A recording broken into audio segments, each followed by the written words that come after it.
Yes. Can you? Blessings, peace and blessings. Welcome to another episode of the African Spirituality Experience. I am your host, Orisha Bami. And today, you guys, the family, the tribe is in here with us already. I appreciate y'all. Y'all already know what it is and who it is. We got the distinguished community elder, Aloye Baba Ifa Karade. What's going on with your boy Aboshishe? Baba, how you doing today? Boy, please don't ask me because then Listen, I have to show everybody just how much of a warrior I am because see, man, yeah, whew, listen, end of they, the they, day has been on me. But listen, what? man. Look, It's they all got good. no they got no idea how much of a warrior you are, man. Like, listen, I ain't know we was gonna do it, but you were like, nah, let's go. We're gonna go anyway. We going in. Things are gonna always happen, man. Got the whole place like coming down, but I'm like, you know what? Yeah. I'm good. I'm Oh yeah. good. And I Yeah. promised the people, we Yeah. promised the people that we would be here. Yeah. So while things are being taken care of to my right and to my left, I'm here dead center. Yes, Okay. sir. Okay. We said we're Look. gonna be here, we're gonna be here. Yes, Now, sir. Boy, all I right. told Queen Liquid Waters, Yes. Nkosi, shout out to Nkosi, Queen Liquid Waters, Pacific Dagwood, Lafayette Nee, Agbo Ato family, Ifa, Segun Karade, Agbo Ato. What's going on with your family? What's going on? What's popping, everybody? I appreciate y'all for taking the time to join us. Baba, Yes. appreciate you, man. Fighting through as always, doing what warriors do. I appreciate you, man. So, today it's been another opportunity to pour into the tribe and to pour into the family in regards to the topic at hand, which would be the art and how it makes a significant impact into the Ifa and Isheshe tradition. So, Baba, with Mm-hmm. that, kind of share what your vision or what your download or what the spirit kind of put upon you for the I would say the inspiration of today's topic, Baba. Okay. Yes, sir. So, first of all, one and all, if you hear little commotions going on in the background, it's because they're taking care of a water main break right now in me. Okay. But you know what? Okay. I don't care if the water was up to here. I'm gonna deliver. I'm gonna be here for the people. If you take time out of your day to be here, regardless, I'll take time out of my day to be here, regardless. We take time out of our day to be regardless, because it wasn't for Rishabemi, Baba Rishabemi, or Jise Rishabemi making this possible, uh, we would just be in another place in another time. All right. That said, all homage due. Now, the topic to be addressed as E-ray or images, the impact of images within the context of Ifa Isheshe embracing, okay? Because see, we're embracing our culture, right? More so than practicing it, more so than worshiping it, in all the terms that lead to certain mental images. Because you see, uh, when we're dealing with imagery, it's not always a something in terms of the concrete. It is also that which is abstract. Uh, a word, for example, brings about a mental image, and then that mental image reverberates within us in terms of how we see, hear, taste, feel, smell, and intuit what that word means to us. Okay. And then we go about the process. Okay? For example, when we hear the word worship, what's the first thing that comes to our mind? What's the image that comes to our mind? When we hear the word saintly, and as we discussed on the last podcast, even when we hear the word prophet, and because we not only don't hear those words, those terms, in respect and in regard to what we have embraced as Ifa Isheshe, the imagery is cloudy. The image is non-reflective, and the image is therefore without the substance, without the ashe of the ofo ashe, the power of the word. Okay? But before the word becomes the power of the thought, and it all works in a cyclic, swirling back to and to from process. Now,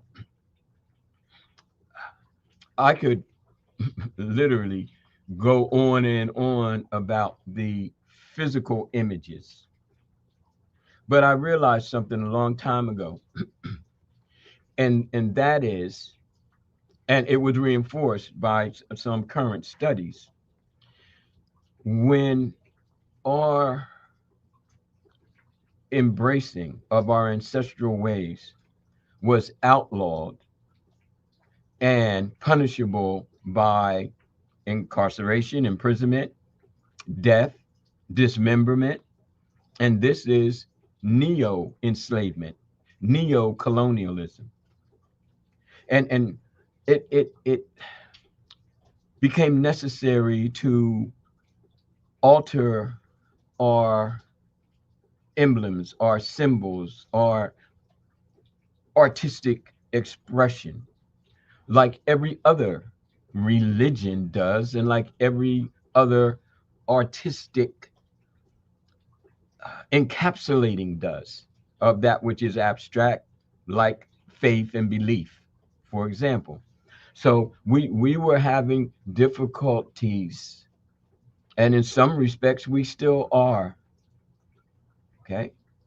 Now, when it became over time, and I'm talking about 1940s, 1950s even, okay, the artistic community was the community that was, challenging those non-representative notions within Santeria, Lukumi, Palo, okay, going even to Nigeria with the Susan Wenger kind of movement, of making Oshun more of the acceptable Orisha, even within Oshogbo. Okay, so here we have what the role of the artist who takes a belief system and then creates something that we can see. Okay, Gotcha. now once the powers that be began to realize that A, they could capitalize on it, B, they couldn't really stop it because it was happening all underground and around. Okay, in terms of the continual movement of the continual factors of faith. Okay? And so the images, though changed via syncretism, even the complete takeover, Saint Barbara is now Shango. You know what I mean? And then the whole image of the Orisha is Catholic in terms of representation and linked symbolism. Okay. But our statement now basically is, and I know I'm on fast forward, so please bear with me. But our statement now is our constructs, our images, Aworan, our images, are free now to be expressed beyond the syncretism. That's not to say that the syncretism doesn't have its value. I don't need anybody to get me wrong. Okay, it is what it is. It came to be because it came to be. I'm not trying to go to war or eradicate. All I'm saying is that there's another dimension. And for those of us who are in Ifa Isheshe and not Lukumi Santeria, okay, need to kind of, and I don't really like using that word need to, let's just say it's suggested, okay, that we look at the image, and not only the image as shown here of pre-enslavement, okay, but also in an Afrofuturistic term, bringing the pigmentation about, bringing the conceptualization about what our faith is in terms of what it represents symbolically, in terms of the impact that it has on us in a psychological sense and in a psychotherapeutic sense, which is the power of imagery. Okay. Yeah. Now that's the thrust of today's uh, message from me. Yeah. I Any sure. comments or echoes? Yeah, I got some. Mhm. I had been meaning to do a podcast about this, but I'm gonna do a shameless plug. Actually, no, I'm gonna do a proud plug because the plug ain't even about me. It's about the artistry of what you're speaking about and the vision. And Mhm. so, what I want to share, if you got anything else you want to hit before we start, start with the images. I want to share and give a shout out to the graphic designer who actually helped me start my first T-shirt line. It was a sister who I had already had images, already had several different types of logos and shirts that I was going to start selling with my T-shirt line. But I'll never forget at the time I was using this I call it a third party distributor. I'm not going to throw the names out there because I'm not getting paid to promote them. But I hear um, you. it was a local, well, I'll say a chain that services t-shirts and embroidery and designs here in the area where I live. And so they had, I used to use them to fulfill my orders for my shirts. So long story short, I went in one day and there was a sister working there, man, and she had this beautiful, I mean, gorgeous image of I called it Mother Earth. It was a T-shirt. I don't know if I could find it. I won't try to find it now because I don't want to get off track. Mhm. But I'll share it with the tribe later. But anywho, there's a beautiful image of a tree, and the tree grew into it kind of metamorphosed into like the visual of a woman inside of the Oh, tree. It was beautiful, man. I was like, oh my oh, god. When I saw it, I was like, oh my god. I was like, yo. I was like, that's somebody's logo. She was like, not really. I was like, well, who made it? She was like, I did. I said, oh, really? You made that? She was like, yeah. I said, is it for sale? And she kind of looked at me. She was like, pretty much she couldn't sell it to me because she worked for the store. So that'd be kind of, but anyway, I won't. So yeah. long story short, she kind of gave me a hint of how to go about getting in contact with her. I did that. And the Mhm. buying that to this day, that might be the best selling shirt that I sold out of all the ones I had when I had my t-shirt line going. But anyways, she's the same person, the same artist who I've used to create the cover of my books.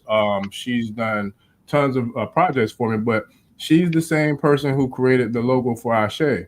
So with Oh, that, yeah, I want to share that, Baba, because there's some deep please. symbolism inside that logo, which I have been intending on making a podcast, specifically about that to kind of share, Mhm. some of the synchronicities that's in there. But if you look at the logo, right, Mhm. inside I should use the white one. Let me see if I remove us. Inside, okay. Can, can you hear me, Baba? Yes, I can. It's kind of tough. Let me see if I can try with the white one. But inside, okay, I'll just if y'all could see the screen in the top right corner, family, it's kind of small. Maybe The black one was okay.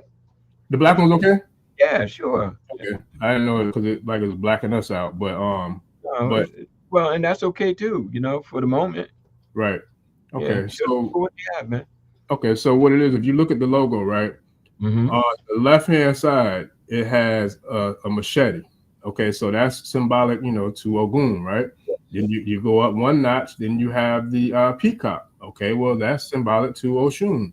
You Yeah. go up another notch, you have the beautiful African mermaid looking symbol. That's symbolic of Imoja. You go to the next one, you have the bull. The bull is symbolic to Oya. Then you go to the next one. It might be hard for y'all to see. It's the double-edged axe, which we Mm-hmm. all Sure. obviously Uh-huh. Acculturation.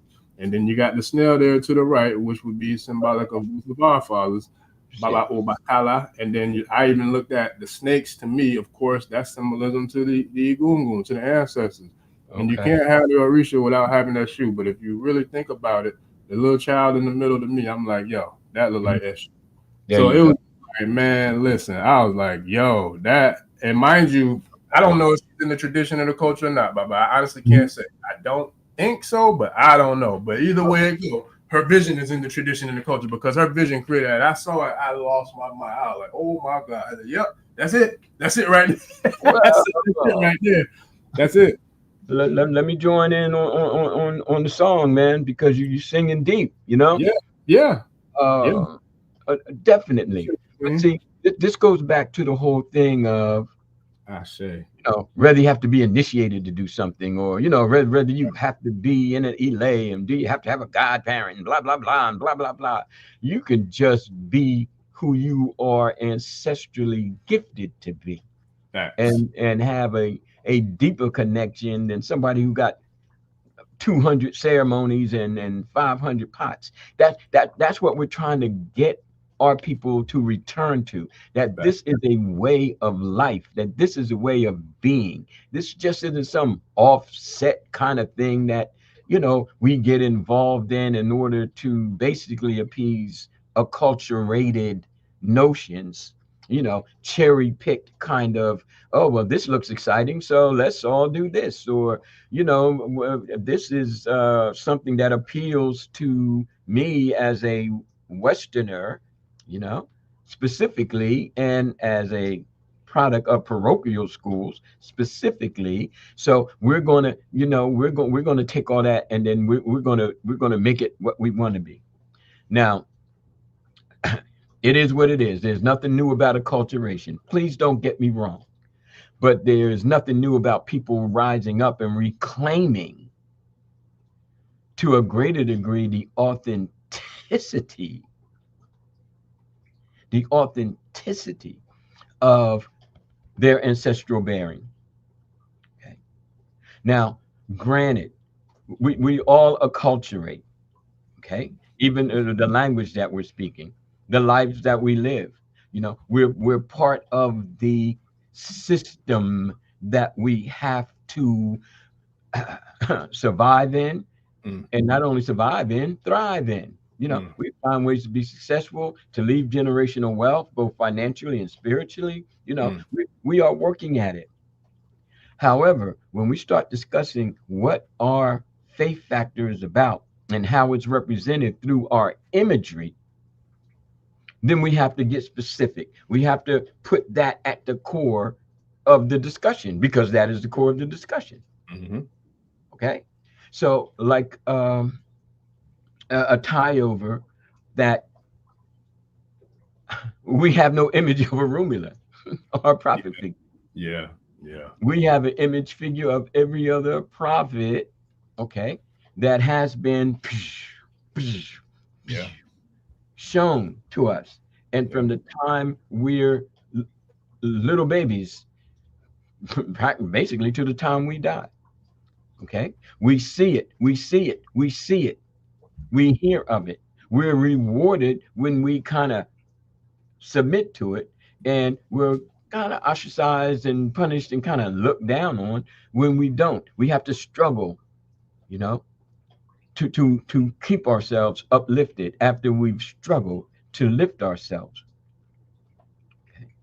Now, as far as the artistry goes, it has to be connected to what's therapeutic and what is deeply ingrained in terms of one's psychological process, in terms of one's psychotherapy, and in terms of one's continuation of the art Mm. of religion, quote unquote. Yes, sir. Okay. You're a little baby, you're at grandma's house, you're at everybody's house, and you got this picture of Christ. Mm, We start to associate Christ with an emotional bond, mm. not only because we're being taken to church, but because that's our grandma. Yeah, Okay. yeah. And how can we see anything wrong with what she believes in and what she calls upon to kind of counterbalance the psychological, you know, struggle of being that maid at white folks' house, okay? Of having a third to fourth grade education, of having tilled the soil, watch your mother, and grandmother coming out of slavery. You understand what I'm saying? So the artistry, that picture, that crucifixion, that crucifix, they all become not just something to wear, they become therapeutic. And I get it. I really, really do. Because as human beings, okay, it's apparently necessary, because wherever you go, there it is. Okay. And I'm real keen on the comparative analysis and global perspectives. Nothing of what I'm saying is contained just within the African, context, as big as Africa is, right? Nor the West African context. I'm talking to you as a human being. Now, when we come back to the movement of freedom past the historical, we're going to fight for African history. And now we're struggling through with our head above water in terms of ATRs, African traditional religions, African spirituality, la da da da da. Then we start to try and understand what our therapeutic symbols are going to be. What is our artistic expression? What words and terms are we going to make powerful in terms of our growth? And how are we passing that on to the future generations? We don't have control over the mass media. Mass media. We don't have control over the educational system. We don't have control over this. We don't have control over that. We don't have control over the finances. So we have to chip away with what we do have control over. And like I said, if they don't invite a Rumula to the table, then we'll build our own table. If Ifa Isese is not one of the, as we're taught in school, okay, in social studies classes, that there's 5 major religions, they ain't now one of them African. Mm. And now one of them African. How I know? Well, because I've been a teacher half my life. Look, but every single one of them was stolen, ripped away from the original, you know what I mean, the progenitors of all of the faiths and spiritual systems. They just got fragments, crumbs, like Hansel and Gretel. They snatched crumbs from it, and then they try to put a little sandwich together, piecing all them crumbs together, and try to feed it back to you. They make it what they want it to be, and they make it do what they want it to do. All right, that understood. Now, my whole statement is, since we truly understand that, that's no longer a question or a matter of debate. What now do we do as a result of that? Okay. We start to study the formation and creation of our own imagery, like what you noticed with the system. Okay. Yeah. And it just, bam, it just hit you. It just didn't hit you for no reason. It hit you because you were at that frequency, you were at that state of mind. And like you could see everything that she was, that she presently is, and how it could lead to a future. The Ashe emblem. Okay? Ashe. Yes, sir. Now, it not only becomes the logo, it becomes a call to arms. It becomes what you put into it to resound to the people. Ashe. It's not just something that will go in a museum. You understand what I'm saying? It's not just something that is a piece of art within the African context. Because like I said, I've been to many a museum across the globe, and most people will come and look at it like they look at this statue that I have here, and just, oh, that's wonderful African art. Okay, do you have any mask? You know what I mean? Do you have any? They just look at it like, oh, it's art. There's no connection to symbolism, religiosity, spiritualism. Oh, it's just something that the natives do. You understand what I'm saying? And I'm like, yo, come on. These are sacred symbols. They are carved in a certain way. They represent, much to not only the culture that created them or the individual that created them, but the culture that embraces and the wider spread of a certain way of perceiving, a certain way of thinking that emboldens a people, that keeps them thriving, that keeps them growing. Okay. And that's what I find missing with Ifa and Isese. I see what's there, Yeah. but as I've stated numerous times, I also see what's not there.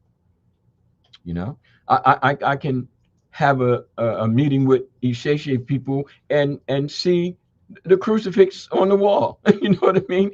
People used to walk into the temple, you know, wearing a crucifix, and I'm like, uh, um, What do you think about that, Baba? it's very interesting, and I can understand the duality. I'm Yeah. not taking anything away from it, but I need to add something to it. Yeah. Yes, sir. Nah, I was listening. I agree. You know, and that's one of the things that I've seen. I've seen it before. But you know, I feel like this. I feel like I don't care who you pray to. I don't care, you know, who you sleep with. I don't care about none of that. If you meet me with love and respect, that's how I'm meeting you. Like none of the rest matters. But I do find it interesting how, you know, people who are, I guess, in the Isese or excuse me, the E5 spiritual system or tradition, and they're claiming to be devout. Like I don't understand where it's kind of hard for me to figure out where the comfortability comes in with wearing, you know, the symbol of the oppressor, the same person who, for a lot of I don't know how many of our listeners in the community know, I'm pretty sure most, if not all, do. But you know, one of the first slave ships was named Jesus. So it's like you're comfortable with wearing something that symbolizes something that, you know, created a mass human genocidal, you know, movement that we call the Ma'afa, a Holocaust. You're comfortable with wearing it. So to me, it's like being comfortable wearing the symbol of a Nazi, which is ours too. That Hitler messed that up, but it's really a sacred symbol. But that's another conversation. But it's just like it does kind of, you know, confuse me a little bit when I see that. Yeah, but that being, yeah, that part, Queen. So and just a quick statement on that. See, when I was coming up, prayer was in school. So it's not new. I remember when it went to the Supreme Court, and it's basically by some Asian folks who didn't want their kids reciting the Lord's Prayer. We used to have to we sit behind our desk, and we said the Lord's Prayer. And this is in a public school system. Okay, so I'm an echo of that past, and let me tell you this: whose prayer? The Lord's Prayer. No, she know what she be doing. She be So then the whole thing is that even with all of that prayer, we were still criminalized on television and the media. Even with all that prayer, we were still, you know, the most incarcerated group of folks in the basically in the whole world, you know, in terms of the percentages. We were still the least educated. We still had the most women dying at childbirth. You know, for all of that prayer to their God in their way, and the image of, you know, Christ and God and all that kind of stuff, we were still what? Now, granted, maybe some people say, well, you know, Baba, that's all we had. You know, and that's where my understanding reaches. Because we need something. We're human beings. We obviously need something to believe in, to hold on, to counterbalance, to find a higher ideal of life and afterlife. We need it. But when we were stripped of it, and then generations of us were stripped of it and replaced with whips on our back and the elimination of our names, the elimination of our culture, the elimination of our perception, then every generation it got deeper and deeper into what we are not. Yeah. One thing that it can't change is the need to have. Yes, sir. The need to have something to believe in. So I get it, and I get some parents wanting their kids to be Christian, so they maybe they wouldn't be hung or whipped or, put into situations that would bring about the end of the generations, being sold away, et cetera, et cetera. So it becomes a survival kind of a survival mechanism. And I get it. I really do. And no telling what any of us would do under the same situations or worse. Mm. Yeah. Okay. Always good. It is always, yeah, everybody talk smack until it happened. Yeah. Okay. So I give homage to my ancestors for the strength to hold on to some decency by whatever means necessary. Yes, sir. Yes, But sir. now that we don't have to hold on to it like that, now that there's been a few generations, 4, 5 generations out of 25 generations or so, that are experiencing a greater freedom. And then that little percentage of us who say, well, we kind of bit from the apple of the Abrahamics and too many worms, too sour. I'm going back to the mango tree. Okay. And now we're saying, okay, we can have our own and we can perceive our own and we can create our own imagery, Yes, sir. just like everybody else on the daggone planet. Facts. Big facts. That's uh, uh, uh, two fingers on the hand of freedom. Being able to have your own divinities reflect the divine essence of you, melanated person. Okay. Mm. Yes, sir. Now, one thing I want to get to, like you said before the images, I want to talk about the lekes. Yeah, yeah, that's a good topic, Baba. Let's do Okay. it. Now, like, well, yeah, we get our lekes, Mm-hmm. but for the most part, outside of this is Obatala, all Mm-hmm. right. This is issue, all right, on and on and on to the break of dawn. Okay. Now, what we generally don't talk about is why they are the colors they are. Okay. And this gets us into color therapy and what different colors, or let me rewind that. What colors are different in terms of conceptualization from various cultures. Mm. Okay. Mm. Yeah. White in one culture may not mean the same as white in another culture. You Yeah. understand where I'm going? Red in one culture may not mean the same as red in another culture. And I'll use that shoe as an example. Mm-hmm. Now, clearly, I think all of us can agree that red and black Mm-hmm. as shoe. Yes, sir. Put 10 Isese people in a room and ask them, what does the red stand for and what does the black stand for? Oh, we're going deep tonight, family. Y'all better buckle up, buddy. Buckle up. See, But you got to buckle up. yeah, buckle up, buddy. Cause look, I feel like he about to get dangerous out here. Listen, now, I'm glad Again, you brought that up, Baba, because like for real, like because I know for a fact, like okay, so for example, I know you know, and I know our listeners know. yeah, yeah. Every house has different colors. Sometimes that's tied to different Orisha. You know what I mean? So for example, I'll say for mine, primarily most people, most houses that I know of in the diaspora, the Yes. Ogun, excuse me, the Ogun for most people is going to be green and black.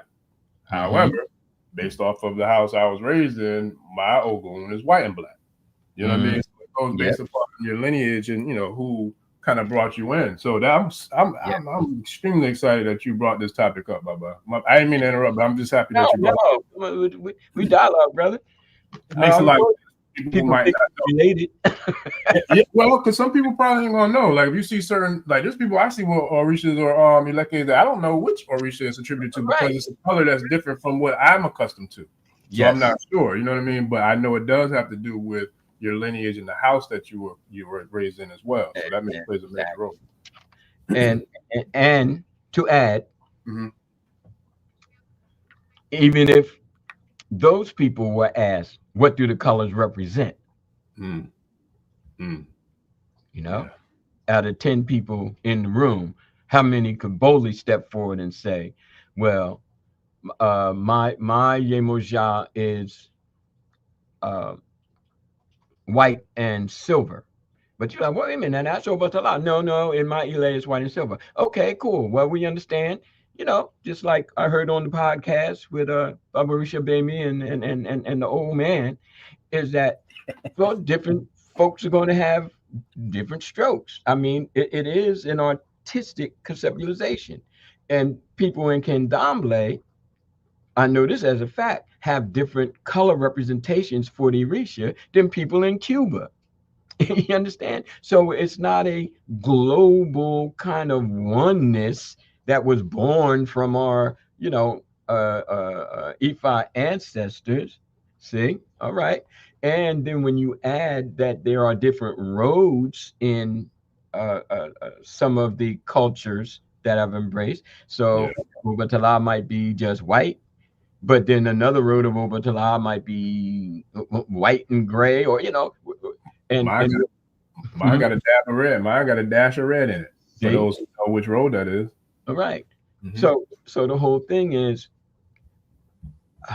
the artistic expression has to be acceptable. Mm. I get that. We get that. What I don't get is why aren't the colors stated as color therapy? I see. No matter what color you use. So if I put up the SU and I say, okay, most places you go, I would probably say this is probably the most accepted color. You That's the might most one I've ever seen.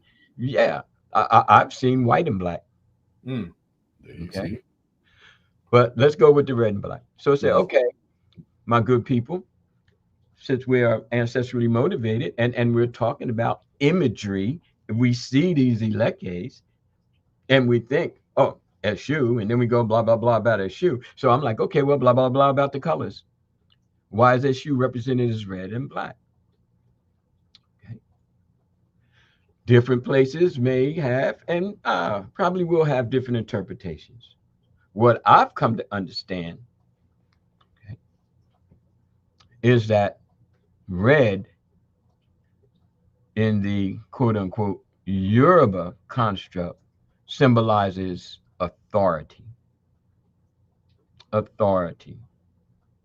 And we can break that down to power or power over, or having the strength to state Call something shot. emphatically it's going to Yeah. be like this or it's not going to be like this. Yeah. All right. And that kind of joins with SU. So now let's go to the black. Mm. Okay. Black, I've come to understand, symbolizes the earth tone of the earth people. Okay.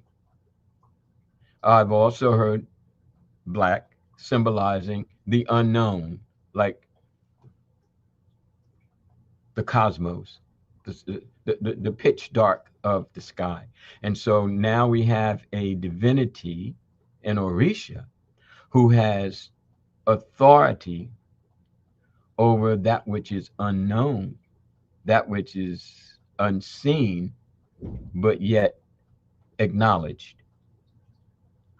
So it's not SU, just but make an offering to SU. It's like what are these colors supposed to do to you in terms of the development of your Orisha. Okay. Now we just spoke about Ogun, and we talked, and now these are the Oguns that I received back in the day. And as you notice, they're green and black. Orisha baby, what color were yours again? White and black. White and black. Mine are green and black.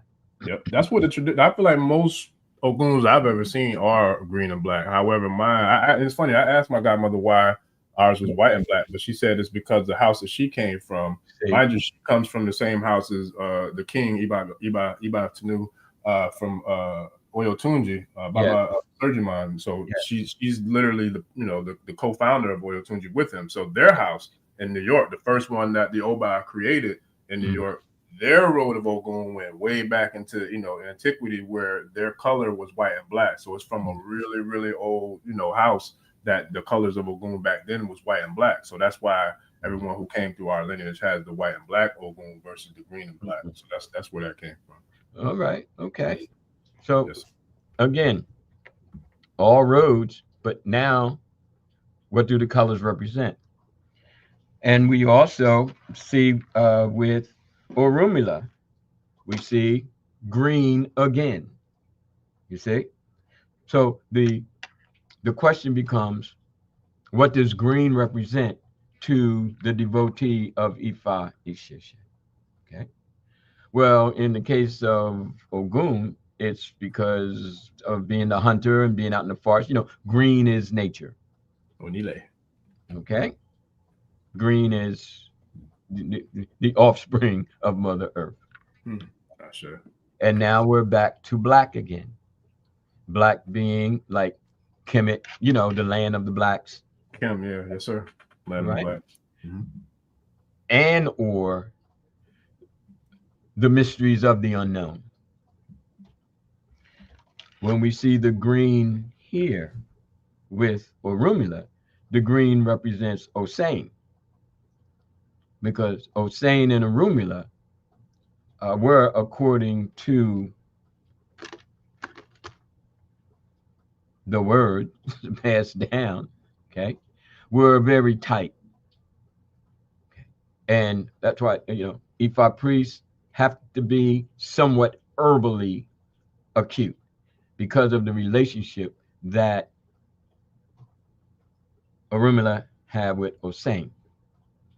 So in both instances, we see the earth, the flora, the plants, the airway, and all of that at work.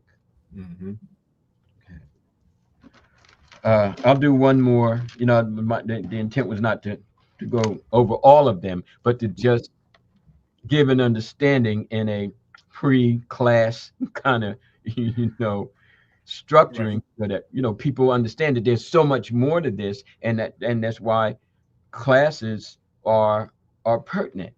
And I'm glad you brought that up, Baba. I didn't mean to interrupt, but that's No. deep, man, because I'm telling you, like, just this channel alone, I say this emphatically with extreme gratitude, but also with extreme humility and humbleness. But I'm just telling you, as a person who I'm gonna remove myself from being Orisha Bemi, who is the host with the show Baba Karade.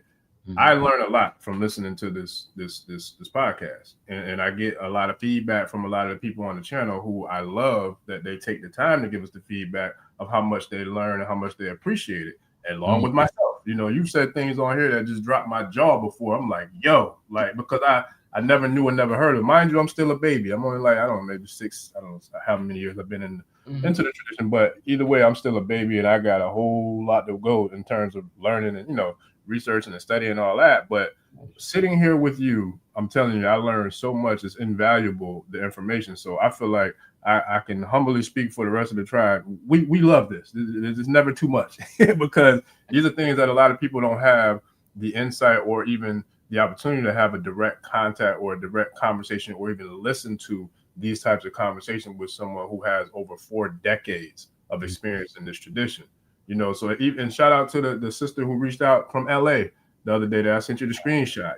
They was literally having their weekly Ile meeting, and I sent you the picture. She sent me a picture saying that they was using the handbook. The elder of the Ile was using the handbook to teach the weekly meeting, the class of the Ile out in LA.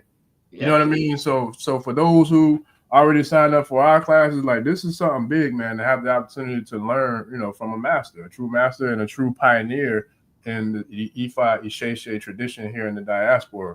And so that keep going, Baba. We here for it. I'm here for it.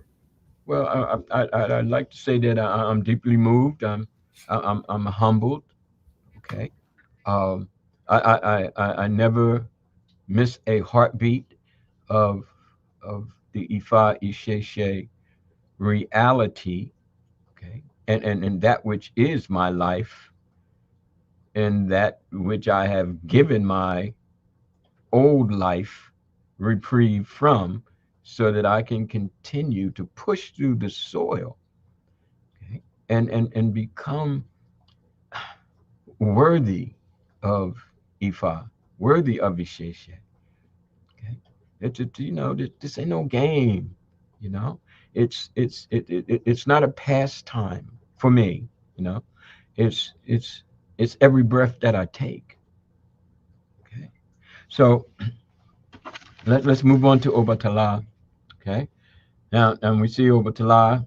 I think most places we go will find Obatala uh, with white, fum fum.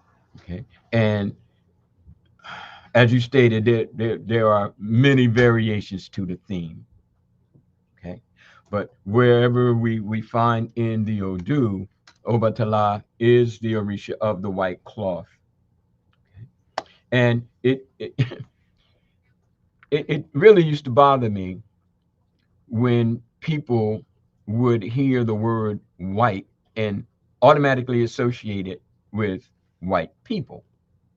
Well, Obatala must have been white because it said he was the god of white cloth, and Fum Fum means white. So, I've literally heard people say this, and I've heard people, who were from the more revolutionary movement say, why need I? They got white Orisha. Why am I in? Why do I want to get in there? And I say, yo, man, who told you they were white Orisha? And well, Orisha was around before anybody even knew what a white person was. Well, they're talking about the Obatala and this and that. And say, well, look, they're not talking about the skin color. Okay, they're talking about the wearing of white in terms of the absence of stain. Okay, or if one is stained by thought, by deed, okay, then it becomes apparent. So when one wears white, one moves a little differently than if one is wearing any other color, because especially as the Oba of the Orisha, this statement of, you know, pure thought becomes what is symbolized as the wearing of white, not the being white. But see, we've been thrown into this racial shaker that everything that we talk about and everything that we symbolically try to hold on to has to have some kind of juxtaposition to white people. And I'm like, no, it doesn't. No, it doesn't. And people do what they want. They're grown and they want to have white people play over the law because he's white. I'm like, yo, but if you ask me, I'm gonna tell you, I think it's blasphemous, Yeah. you Yeah. know. But it's your thing. Do what you want to do, Yeah. okay? But the whole thing is, since you asked me and you do know who you're talking to, then I'm going to give it to you straight. How Mm. dare? Yes, sir. How Yes, sir. dare? As if we're not struggling being at the term you used last podcast, which I really like, depigmentated, Yeah. enough. We're going to help it, and our excuse is going to be, oh well, he's white. No, he's of white cloth. Yes. Okay? King of the white cloth. King of the white cloth. Yes, sir. So here we have Obatala. Okay. And when we look at the Odu, Ejiagbe, well, when Oshun was asking Orumila, what color should the devotees of Isheshe wear? Orumila was like, bam. Mm. Listen. Okay. No, Yeah. I was gonna say it's funny. I didn't. I'm gonna put the question up in a minute, but I know sometimes when I be like firing them up there, it can kind of get your attention. I don't want to like distract you, but brother, I think I'm saying it right, brother Nansu. He got another dope question. He has the question of, he said, "Facts, Baba. Thank you, Baba. How can we elevate learning the Odu when most Odu is oral? Do we need personal apprenticeship under a Baba Ifa?" Good question. All right. Uh, these days, most Odu are not oral. Mm. Okay. Now, I can refer you to about 5 books that I can just pull off my shelf right now. I can grab a couple that you that Right. you that you referred to me. Yes. Okay. And so it is there within your time frame and context. Your the opportunity to sit down and not only read but take notes. Mm.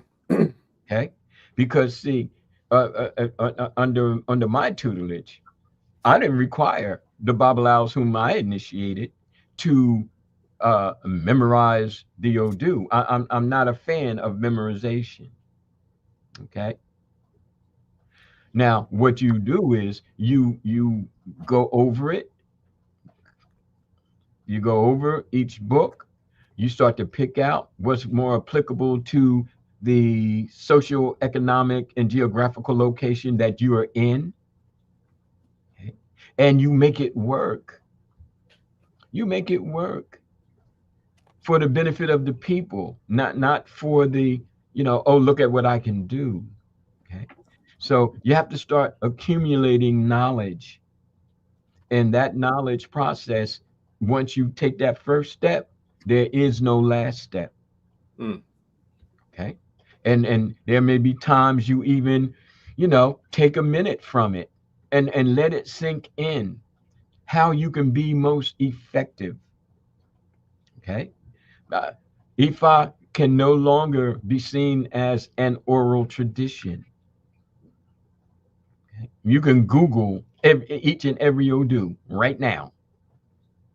Now, how much stock you put into it, how applicable it is to the who you are growing to become, that becomes more of the matter. And that's where having an Oluo, okay, someone who is a mentor to assist in the process. Okay. But don't get hung up on it's an oral tradition because it's not, it's not anymore as far as the diaspora is concerned. Now you can go to Nigeria and some people will put you in a place, but you got to remember that they started with the oral tradition when they was babies. Mm-hmm. And that was 99% of all that they did. Mm-hmm. Yeah. Yeah. And brother Nasu, we got the community, man. We're gonna have our first class this Saturday, bro. So if you're interested, in learning hands on from Baba, we'll be. I think we're gonna do Saturday or Sunday, Baba. We didn't confirm yet, but we're gonna. Up to you. Yeah. Either day is good for me. Okay. I'm thinking it's gonna be Saturday, family. I gotta double check one thing on my schedule with my family. As soon as I get that locked in, I'll know. But more than likely, I'm thinking we're gonna have that first private call or first class on this coming Saturday, if I'm not mistaken. So I just gotta lock it in, Mhm. the time and everything. And I'll be sharing that in the community as well. So that's another way, you can get hands on, kind of more intimate, up close and personal teaching from Baba Karade in regards to all things Ifa and Isese. Yeah. Yeah. And please, you know, take what I say, to heart. You know what I mean? Because we can stand up here and say we're going to try to imitate our ancestors from 300-400 years ago, but Mm. that's not how it works.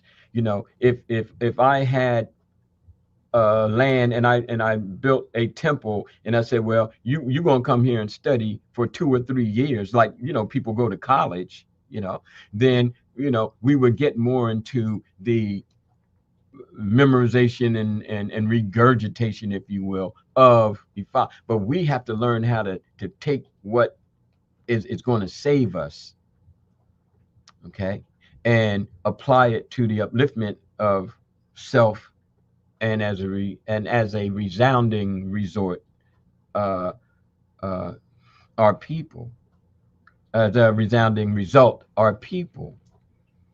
Okay, so it's going to take time to do it, because you're going to keep learning, just like the Babalawos of pre-invasion. You know, they took years to learn the oral tradition, and not all of them knew everything then.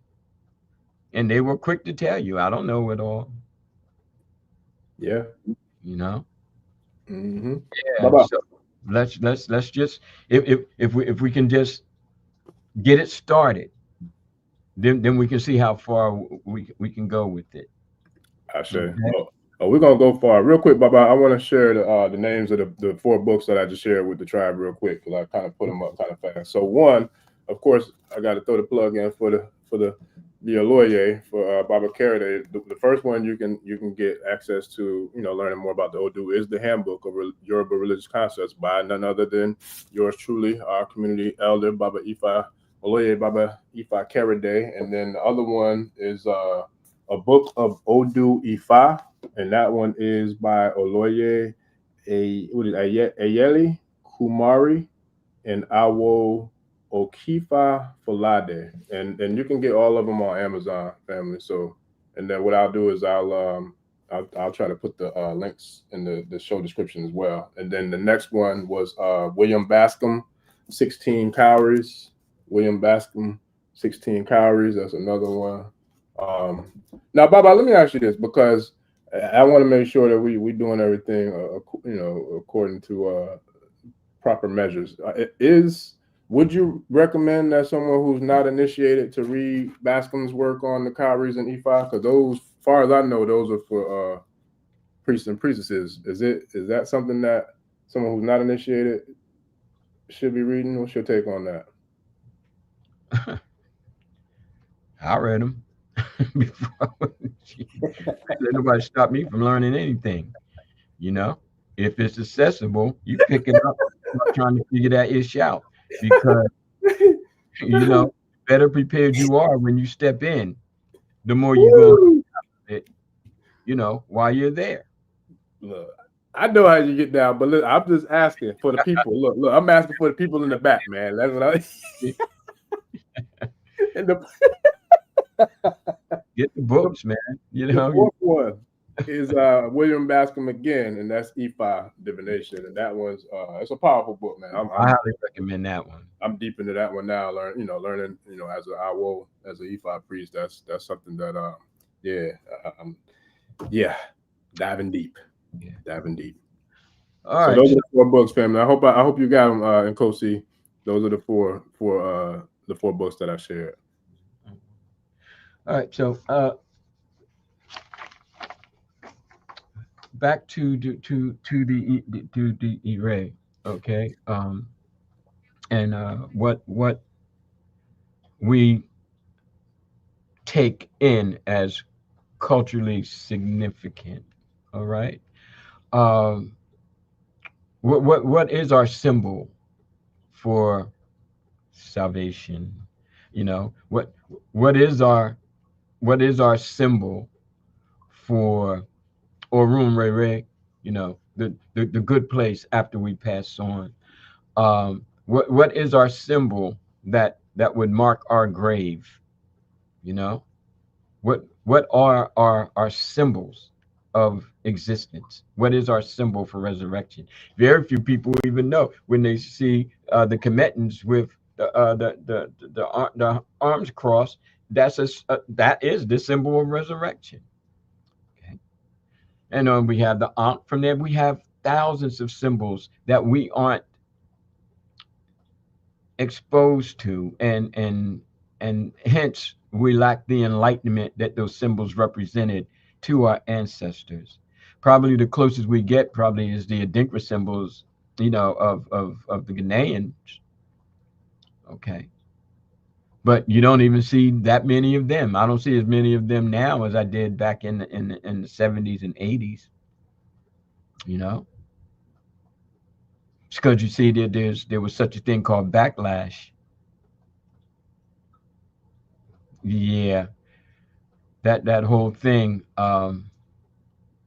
disturbed me greatly when Karenga wrote a book on the Odu, and he structured it like the biblical scriptures. Mm. And I shared with him that I thought that was messed up, yo. Yeah, So, not cool. especially if you're not even a Babalawo Mm. and you're a claimed atheist. Mm. So, what was your point? Mm. Go ahead and Kwanzaa, brother. You got this. Right now, I'm working on Tawede, Mm.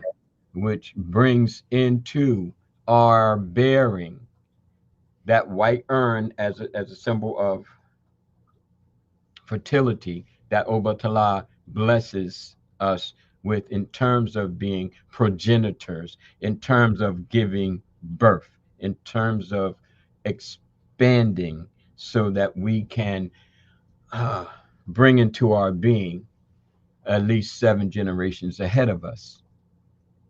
Okay. Now, let's look at some of the pictures. All right, let's get it. You got a specific order you want to go in, Baba, or it doesn't matter? But whatever I feel like however the cards are dealt, I'm going Hey, to play. that's the hand you get.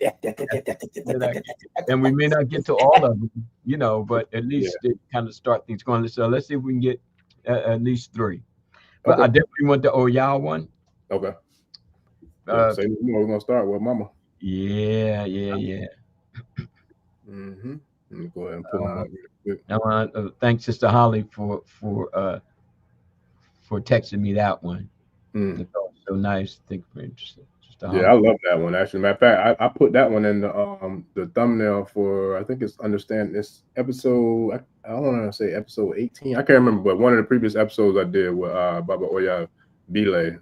At the time, it was the highest watched show, so I had that as the main show. But I put that in the new thumbnail. I tried to put all the Orishas in there because the topic was understanding the Orisha. But I love that picture of her though. It's powerful, very Yeah, powerful image. All right, thank you. I'm gonna try. I think I was doing that wrong too, but I think we can actually. Let me see. I might be able to highlight it better. If I do it, I gotta figure out this platform. Let It's me see. cool. Once you take the comment off, that it works just fine. Let me see. Nope. Let me see. Oh, okay. Hold on. Let me pull the comment down. Y'all bear with me, family. I'm still trying to figure this There we stream go. app out, but I'm gonna get this thing figured out. Okay. So but there's another way that I should have been able to. Okay, well, it's good the way it is, man. Yeah, it is, but I was trying to remove us. But anywho, but okay, go ahead, Baba. You good. It's all strong. All right. Now, as far as imagery. Now we know imagery has to be. Now you need to go back, man, because now, all right, Oh, okay. yeah, Okay, my bad. you getting good, man. It's I'm gonna all figure it out. I'm gonna figure it out. Hey, y'all, I'm on the job training. Y'all don't don't get mind. irritated with me while I'm on the job training. We're gonna get this thing figured out one way or another. Yes, sir. So, artist conceptualizations. I'll never forget. I was at Rutgers University, okay, and it was around Easter time. Mm-hmm. And those were back in the days that the only channel you could get some kind of documentary was like channel 13. Mm. Okay, that was it. You had 3, 6, 10, and 13. Okay, Mm-hmm. something like that. All right, I'm telling my age now, people. Don't let this youthful face fool you. Look, I'm sure some of the tribe. Look, to me, you reminded me of the song by the Yin Yang Twins, 369 every time get low. That's what I was thinking about. But go ahead. and it was around Easter time, and I was chilling, sitting back. So I always like documentaries, and they had a piece on. I never forget it, where the artist was sculpting out of clay picture of Jesus Christ. Mm. Now, what made this really deep was that he was showing through stop action and how he would change the clay up, how the image of Christ changed over time. Mm. Yeah. It was never like the image that we see until recently. Yeah. There were various images, and you hit on that when you talked about brother Hannibal. Okay, Hannibal how Barker, yeah, one of the yes, most powerful generals ever lived. They try to make him out to be like he's a European, but that brother is is probably darker than we are. And all of that happened over time. It wasn't like black today, white tomorrow. You know, the features were there. Like they're working on replacing the nose of Tom Mary the Sphinx, and it's going to look more European, Yeah. more Arabic. Okay, and then 7 generations from now, people look back and say, "Oh, look at that beautiful, Middle Eastern." You understand what I'm saying? Yeah, it is. Yep. Yeah, I can look at the lips and see, Even the cheekbones, the cheekbone, you can't get past them cheekbone structure. But just saying to say that that was the first time that I had a grip on, and this was probably 1977-ish, that it dawned on me that it's all about artistic representation and what the belief system is that supports that representation and the empowerment that that representation then gives a people, and not to not mention the therapeutic value. Now, going back to Oya, okay? Now, this representation really speaks. Oh yeah, that's powerful. That's probably my favorite one I've ever seen. It's extremely powerful. This representation speaks. And Yeah. again, thanks to Warrior Goddess Holly for sending it to me, because now she's read the handbook. Now she's in, you know what I mean? And her inclination, just like when you saw the sister with hers, is like, that's it. Yeah. Okay. Now, if we were to say for the Ashe community that this is the image of Oya, and we stick with that, and we pour our intellect and our spirit into that image, and then that image comes back to us as not only a symbolic representation, but as a stairway to a better grasping of what she represents, then now we are so uplifted. Now we are so uplifted. I see. So we have to see our art as more than art in a museum or art on the wall, or look what our ancestors did, carving out of wood and all that kind of stuff. I wouldn't be surprised. I'll go back to 1300, 1200, 1100, 1000 AD or BC and find an image similar to this in somebody's city that says, in somebody's temple that says, this is what Oya represents. I see. Yeah. All right. Moving on, my brother. Yes, sir. Let's see who we got next. So we did the Sphinx. Let's go to this one, Baba. Because matter of fact, and shout out, I don't know if she's on the live or not, but shout out to the sister who reached out throughout the week. I got to share this one on in the community tab on the channel. But this one, I know you're gonna like this. Yeah, one. yeah. I need to put that out. So you want to go, brother? Yeah, because I got something to say about that. Yeah. And that's something to say not only deals around the planets, but I'm going to connect that to the days of the week. Tribe, I hope y'all can see that. And if y'all can't, I don't know how clear it is. Yeah. Okay, so what this is this is a map of I saw a picture when I went to the Oni's Palace in March when I was in Nigeria. And I took a picture of, this is not the actual picture I took, but I found this one online. But I took a picture that they actually have in the Oni's Palace of the Yoruba original African cosmology. And what you're seeing here is we have broken down the planets in our immediate solar system are all attributed to a certain particular Orisha. So for those, if you can't see it, I'm gonna break it down real quick and then let Baba do what he do. So at the top, the very top is Oya, and that very top yellow one is the symbol of Pluto. And then when you come down further, excuse me, that would be the sun. And then you come down to your right, or probably to y'all's left, to my right. The blue one is going to be Uranus, and that's for Kabiesi, Obakoso, Baba Shango. You come down further under that one, which would be the next red one. That's going to be Mars. That symbolizes Baba Ogun. Then you come down further under that one, you have like another kind of orangish one underneath Mars. Excuse me, and underneath the sun. That one is Eshu. And then you go down to the next big one with the rings around it. That's going to be Saturn, and that was attributed to Baba Luaye. And then underneath Baba Luaye, you'll see a pretty blue one, like a turquoise color. That's going to be Olokun. And then the sun is attributed to Orunmila. And then the planet Earth is attributed to Oduduwa. And then you have the moon, which is attributed to Yeye Imoja. And then you have going above north of the noon, you'll see the like a pinkish orangish looking one. That's going to be Venus. That's attributed to Yeye Oshun. And then you have the big one, the big yellow one. That's just between the sun and Oya at the very top. That one is Jupiter, and that's attributed to Baba Obatala. So that's what we have here on the screen, family. If it's not that clear for you all to see it, but that's the breakdown of this beautiful Yoruba original cosmology map. All right, Baba.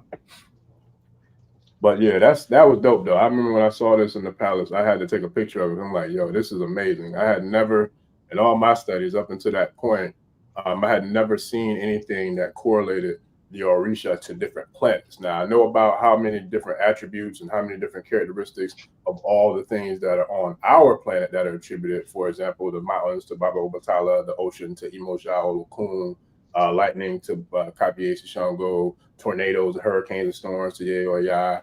Osayan is attributed to, to the herbs and the vegetation of the planet. There's so many different like traits and characteristics that we can kind of tie into on the planet. But I had never seen anything like this where we tying in the cosmos now. The solar system is still attributed to Orisha. I was like, yo, that's dope. That was dope. Okay, we good? Yeah. I just want to share that with the family. Oh, powerful. I just had to put some towels down, Yeah. You're a trooper, Baba. Listen. Hey, I'm making it happen, man. The ultimate warrior. All right. Yes, sir. Yeah, floor is yours, though. Floor is yours. Well, let's say I was working on this, back in the mid 80s when I was, kind of formulating the whole chakra system and the Orisha. And then by the time I was getting initiated, it was like getting very real to me. It wasn't like, something, academic and I was like, no, this is hitting hard. I'm feeling the Orisha and apparently they feeling me because they letting me know in certain situations you feeling it in a certain chakra system. Okay. So that was the esoteric part, but then that led me to try to understand what was happening out there in the solar system. And it dawned on me over time, it became very, as I say, crystallized that the Eurocentric, the Western ideal is based on vibration. Why, I begin to question, if the Catholics basically took over, global gangsters, they didn't name or they would rename as much as they could over time the planets into, well, the name of Jesus' disciples, for example. You understand what I'm saying? Why wasn't all that, Christianized? And why were there so many other areas named right up to cars? You got cars that are Mercury's. Yeah, Saturns. I got Saturns. Yep. Okay. Excuse me. Yep. You have so many concrete images that capture the vibration of Eurocentric, pre-Christian realities. You just do. Can't anybody debate it. You got even people named Mars, and he founded a company, Big Candy, and you got Mars bars. You understand? Yep. Bruno Mars. I said Bruno Mars, the artist, the singer Bruno Mars. Yes, yes, Bruno Mars. Okay, who I do like. You know what, John? Yeah, I rock with him too. Yeah, rock music good. But just to say that, we find the names of pre-Christians in so many dimensions of our life, and we continually lend our ofo ashe to them. These planets are nameless. Mm. They didn't wake up one morning and call themselves Venus. They didn't wake up one morning and call themselves Jupiter. When they were quote unquote discovered, okay, they were deemed these names based on a kind of connection that Eurocentric people have with their ancestors, be they Christian or not, because obviously Mars and Jupiter and Neptune were not Christians. They were part of the Greco-Roman, and I'll use mythology in quotation marks, because mythology is simply the religion of a conquered people. Facts. So we're the Oh, you want to back up there? I'm sorry. yeah. Okay, got it. So thank you, bro. No So let's look at Venus. All right, Venus was called Venus for a reason. Okay, right. And now we're saying, well, who died and left people in charge of what we're gonna call whatever what we want to call what we want to call. So I started looking at correlation between Jupiter and Obatala, and saying, well, if I were to name that planet, I wouldn't have named it Jupiter after Jupiter. I would have named it Obatala after Obatala. I would have named Venus Venus. I would have named her Oshun. You understand what I'm saying? Yeah. And Mars, oh, the god of war. Okay, all right. So Ogun, Shango. Let me see. Okay, Shango. Okay, so you see, so we. But see, this is the dim cry of an oppressed people. Yeah. We don't get to name what we need to name in our name to continue the vibration and to continue the image. Now, we're not talking about being artists right now. We're talking about being scientists. Okay? Yes, sir. And we don't know what our science ancestors were calling these planets, because we burnt the books, tore everything apart. For generations, we weren't privy to the scientific prowess of our people.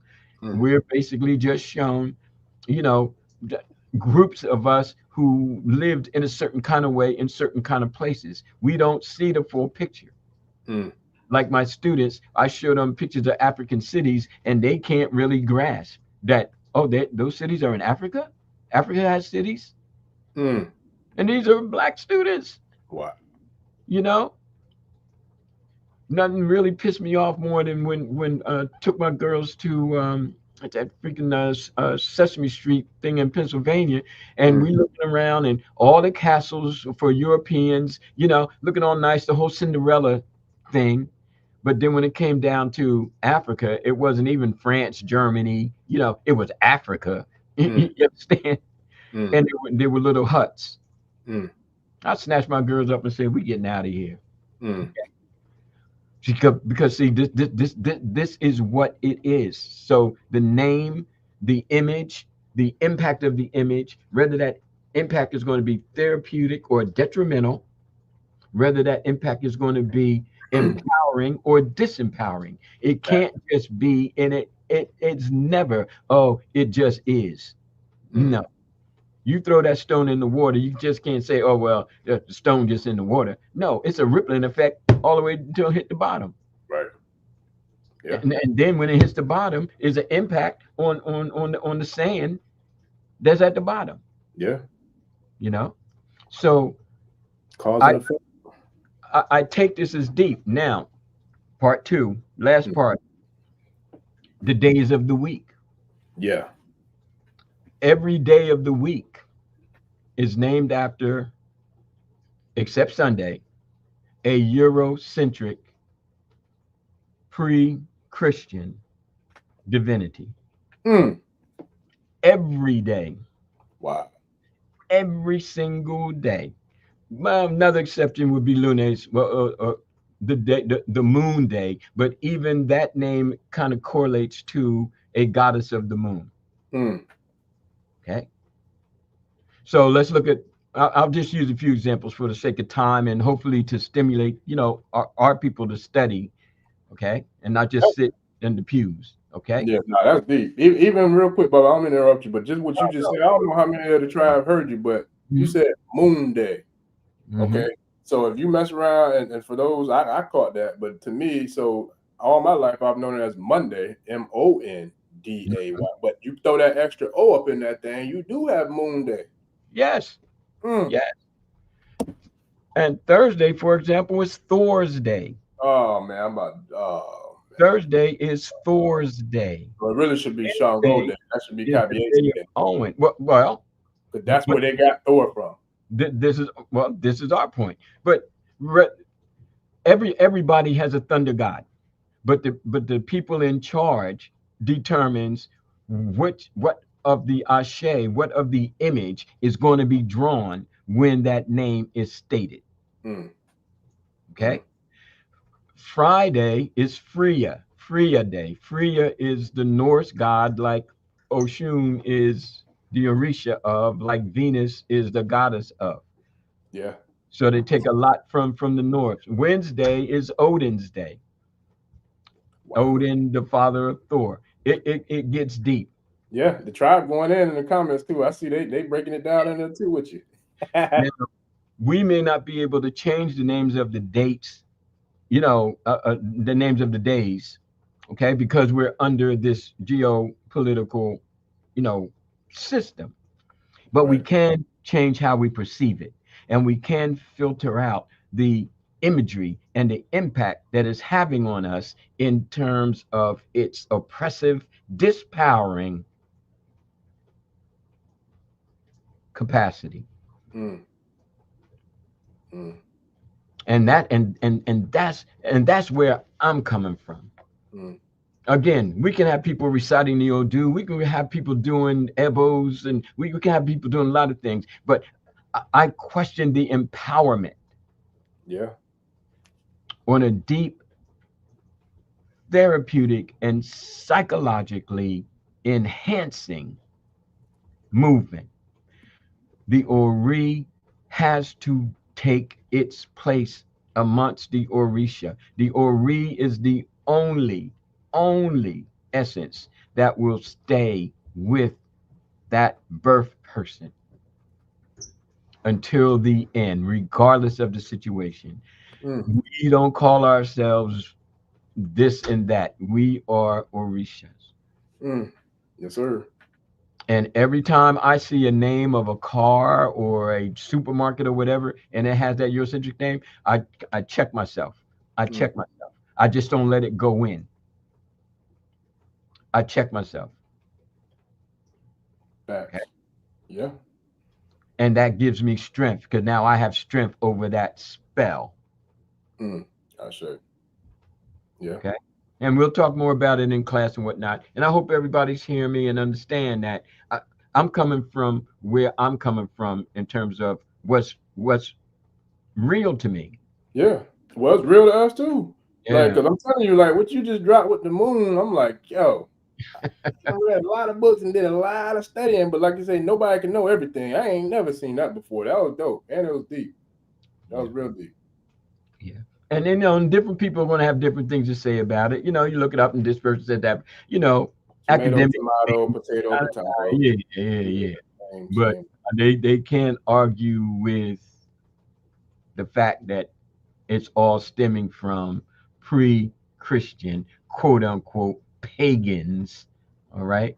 Mm, And mostly seemingly from the Norsemen, the Vikings. mm, Okay. mm. Yes, sir. Well, the Vikings are an offshoot of the Norsemen. Let me be specifically clear. You Yeah. know, but Mm-hmm. they had their runes, they had their divinatories. They had their whole quote unquote pantheon of deities. Mm. But because they are the progenitors of a lot of this, Western uh, fighting, Mm. you know, class, Mm-hmm. they're made into the heroes, and those heroes are kept alive. Mm. Christianity is not stopping them from having power over us. And now I ain't going to talk about the Greco-Romans. Okay, all right, people. All Yeah. right. Yes, sir. Yeah, let's move on. All right. Let me get this one. Okay. Let's see. I gotta get this. I gotta switch back and forth from the comments to Take your time. yeah. Let me see. Find that. Okay. How many more you want? Did you want to do a couple more, Baba? Or you want to get back to the tribe and? Let's do one more and then we'll get to the tribe. Okay. All right. Let's get it. Let's see. And I want to stay spontaneous, so I don't want to tell you which one. It's like whatever come up, I'm on. Yeah. Look, I already know how you get down, man. Listen. Look. I already know what it is. You know what? I want to know what this one is. So I'm gonna go ahead and drop this thing out here and see. I'm gonna make it do what it do, babe. We're gonna make it do what it do. All right. What's this? Bye-bye. All right. All right. Yeah. I got to find out, man. I'm in class too, because that's tough right there. I love it. Looks from Benin. Benin warrior. I figured it was from Benin.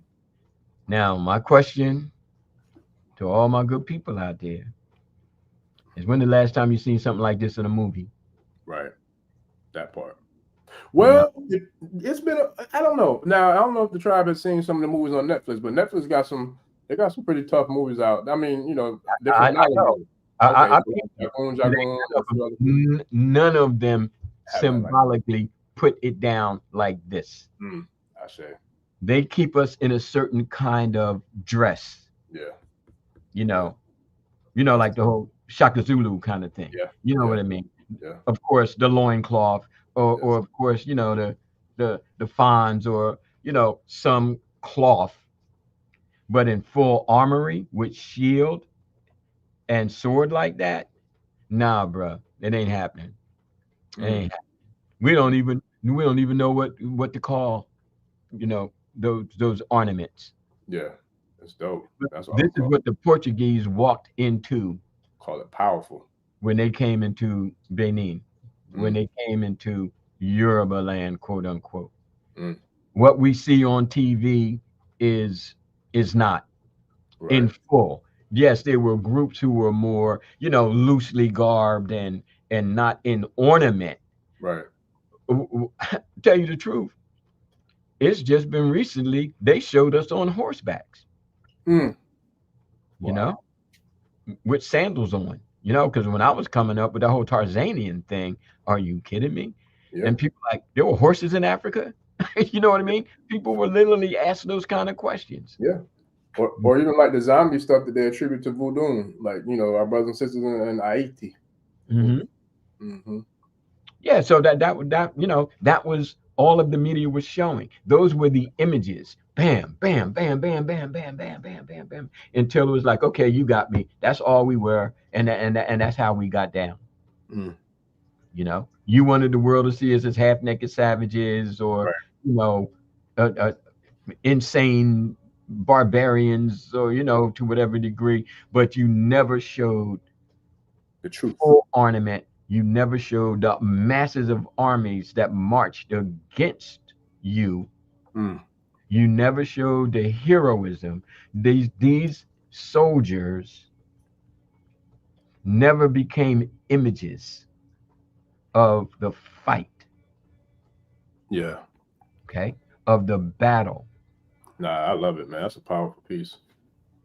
Very powerful. Now, we know that it existed. This isn't somebody imagining what it looked like. This is somebody cast this in bronze. Yes, sir. It's like a bus, almost like when they, how they make the athletes for the Hall of Fame in football, NFL, and NBA. And shout out to my boy D Wade. That's blatantly disrespectful how they did that man with his bus for the for the Miami Heat. Like, they know good and damn well D Wade don't look nothing like that BS that they put up. But see, that's the All whole. he did for the city. Hmm. Say I again. said after all he did for the city, he brought them like 3 or 4 rings, and then they give him a bus that look like crap. But ain't got nothing to do. But see, at the end of the day, we come to understand that they're going to keep misrepresenting us. That's why they blow off the noses and because it disfigures us. The Yep. image of us is disfigured. Mm-hmm. I was held back by some of the recent statues of Dr. King. I Mm. was like, no, they didn't. You Mm. know, no, they didn't. But I know what they're doing. Oh They're yeah. disfiguring us. Mm-hmm. Okay. But back to our image. We're going to have to, as the movers and shakers of Ifa, Isheshe, Mm-hmm. recapture what the artists were recapturing. Now, take a look at the eyes. In much of the Benin art, the Yoruba land, more specific of that of the noun time, Mm. we see that the eyes are enlarged. And I used to question, well, why everybody all bug-eyed? You know what I mean? Why Mm-hmm. why look like that? And then I came across writing that connected to one of the well-known Mm-hmm. sculptors, and it was like the eyes were always depicted like that because of the fullness of vision, the fullness of insight, foresight, okay? The ability to see, Yeah. okay? And to project from the eyes one's fighting spirit. Yeah, that's powerful, Baba. I don't mean to interrupt, but I'm getting a real deep look at it. I'm just looking at all the intricacies. But for those, I know some of the tribe definitely probably remember this. But for those that are '80s babies, that reminds me of the character Shredder from the Teenage Mutant Ninja Turtles. Like it kind of Mhm. it's really similar to Mhm. Shredder, which was he was like a very powerful force in the Ninja Turtle franchise. But that's what it Mhm. reminded me of a bit. But interesting. I'm glad you said that Mm-hmm. because if we do get an inkling of it, Mm-hmm.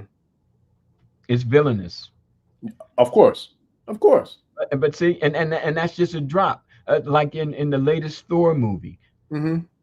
when they did the Council of the Gods, and then the Almighty of the Almighties is some white dude. I'm like, black folks been on the planet like 20 times 20 longer than you have. Why would and then the only brother in there who was playing a significant role was of course Pan. Mhm. Okay, oversexed, always up to something kind of mischievous. And I'm Mhm. like, see, here they go. I Yeah, quit MCU at that point because see, I see where y'all going with this. I'm done. yeah. I'm done. Not because I'm grown, but because you getting real stupid right now. Mm, You tap dancing on that whole white supremacy thing, mm, and I'm not down with that. I mm, I, I cannot and I will not support it. mm. On Riddick, my boy Vin Diesel. Mhm. Okay, the sister had on the rings of the Benin Uh-huh. uh, uh, women of the court. And I was like, wow, this is dope. The costume people, they really went down with this Riddick. But of course, she played somebody who was an antagonist, Mm, you know? And now mhm. it's starting to become even more clear when you see a lot of the Cometan references in terms of dress and style. Yeah, yeah. Umra and all, all these right down to the anime. Well, just like I was telling you too about X-Men Apocalypse, like that's one of the most that's one of Perfect. the most Perfect. powerful, profound movies. Like the truth, like the subconscious truth that's in it. Like depending on your studies in comedic space and the comedic sciences, you'll know how raw that movie is dope. But the thing about it, of course, the guy, See? the bad Right, guy, like the right. guy is the bad guy. Okay, make that make sense. Right down to the mummies and all that kind of thing. I All that. once wrote a deep paper to some museum or whatever, and I was like, you know, you go into our sacred ground, you take these tombs out, you're grave robbers. And I'm telling you, people in Europe were literally boiling the bandages for aphrodisiacs and all kinds of wild stuff, man. It Mm. was crazy what they were doing with our ancestors. Mm-hmm. And then, of course, now the mummy becomes, you know, you ask any child or adult for that matter, well, Mm-hmm. what does the mummy represent? Oh, it's some dead guy walking around trying to get. Yeah. Yeah. You see, we have to do something about that. Yeah. You know, you know, Mm. trying to regurgitate. Oh well, this is what our ancestors did. No, our ancestors fought for their who they be, Mm. Mm. and we took some heavy hits from history, but so is every daggone body else on the planet. Get up Yeah. off your ashe and let's get this stuff going. Yes, sir. You know. So here we have the images, not just something pretty to look at. Oh, you Right. know, I'm gonna get it and put it on my shelf. You know, Yeah. no. What does this mean, Mm. and how come this is like that, and how did they train, and how does the Odu connect to being a warrior, a soldier in a vast army of a vast West African empire? Mm. That's it. What does all that mean to me as I seek to empower myself, Mm. just based on the image? Yeah. That's powerful. Let's hear from the tribe, bro. Let's get it. Let's get it. Let's get it. Let me see. There's a lot going on, family. Y'all gonna have to. People shouting, huh? Yeah, y'all gonna have to forgive me, man. Cause it's gonna be real tough to like catch up with everything from everybody. Cause they were going nuts when you started putting them pictures up for real. Okay. But It was yeah. all planned, people. It was all planned. It was Oh planned. yeah. Oh, yeah. Even against all odds, boy, with all the different hurdles that always be trying to come up against us, boy. And let's look. Shout out to y'all for sticking with us too, because you know sometimes we don't. It's not that we're not prepared to start on time, but just sometimes things be happening that kind of tries to prevent us not only from starting on time, but even getting here to be here. But we always gonna push through, and we always gonna make it do what it do because we know we can count on y'all being here to rock with us. So I definitely appreciate all y'all, you know, for everything that you do and for riding with us the way y'all do. Okay, so I'll get back to the question now. So, brother Nansu wants to know, and I'll put it up for you, Baba. He wants to know, can we get the hand of Ifa for our family members who are not practicing Ifa or Isese, I would assume, to help them in life without them knowing? Don't do anything without anybody not knowing. Yeah. That's Cool. that's been one of my top three.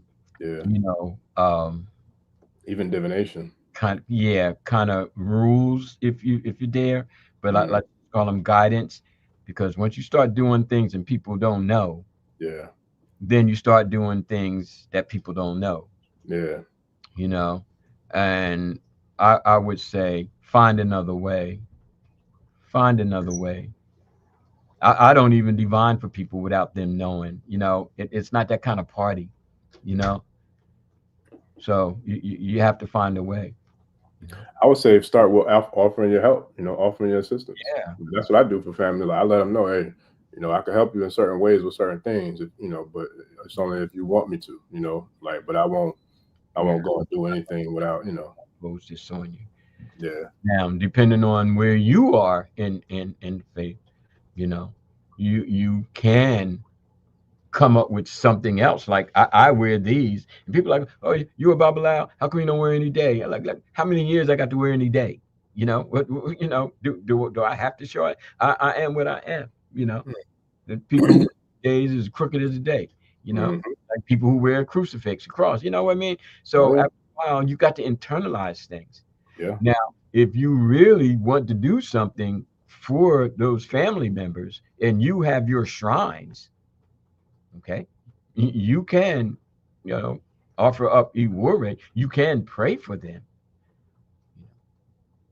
There's nothing wrong with, you know, praying for people. But when you start opening up offerings and, you know, putting E days on them without them knowing what it is, then it becomes problematic. It's a step in a very, very wrong direction. Like Baba Rishabami was saying, uh, let them know, you Yeah. know, try to share with them. Yeah. Don't go deep into the shadows of, saying that you're doing something for somebody else. Because the question then becomes, are you doing it for them or are you doing it for you? Yeah. You know? So if you can't reach them, then maybe it's just not their time. Yeah. You know? All right. Next question. Next point. Uh, Let me see. I said I gotta try to play catch up because there's a lot going on. I love it, man. There's a lot A going lot going on. I love it too, man. I love it too. on. Let me see. I'm looking. I know the brother Wale was going ham in the comments. Okay. He got like I don't know about 5, 6 jewels in there. I think. All right. I'll just share. This one's not a question, it's more so than a comment, but he Mhm. dropping jewels in there, so I wanted to share it. This one says, "Truth breeds trust. Trust Mhm. breeds unity. Without truth, there could be no trust. Without trust, there could be no unity. No one unifies with those they don't trust. No one trusts those that don't speak truth." That's hot-ish right there, boy. That's a mic drop. I'm gonna drop all the mics. Boom. All right. Yes, sir. And, Yeah. and the power of that statement coming out now is an echo of trusting us. Yeah. I say, You know? absolutely. Because the truth here is undeniable. Oh yeah. You can You know. deny a lie, but you can't So deny the truth. yeah, yeah. So much appreciated, Raleigh. Yes, sir. We appreciate you, brother. Yeah, Let me see. a lot to trust people. That's big facts. And then brother Yusuf Muhammad, when we had the image up, he was saying how it reminds him of the Olmecan heads, which I could see that. It reminds him of the Olmec heads in Mexico. They have Good. similar armor. Um, Okay, yeah. Let me see. And cool then connection. also, let me see. And Kosi wants to know uh, what is the difference? No, I'm sorry. What is the benefits of receiving the hand of Ifa?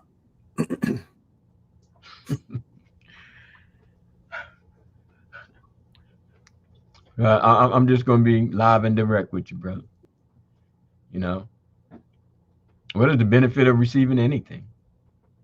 Okay, I mean, honestly speaking, you know, what is the benefit of receiving a Orisha? What is the benefit of even being ancestrally connected? The benefit is not so much on the ceremony, but on the belief system. You know, anybody can receive anything. You can put something on somebody's neck or on their wrist. Or have them wear a certain color or make altars. If their belief is not there, you know, then what's the point? So the first benefit is to increase, you know, your spiritual base.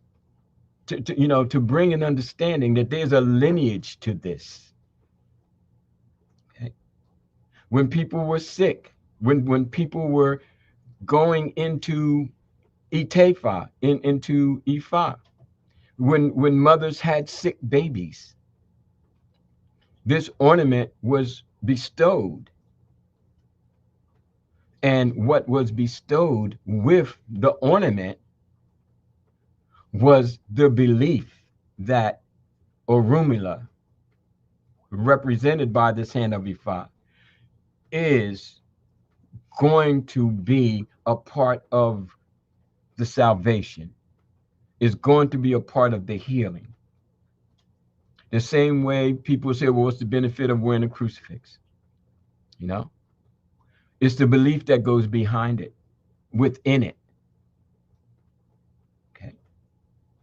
So I know it's been made to be part of the stage in the Sanctuary and Lukumi, where first you get your lekes, then you get your warriors, then you get your hand of Ifa, and then you make priesthood, and then you make Babalawo or Iyanifa.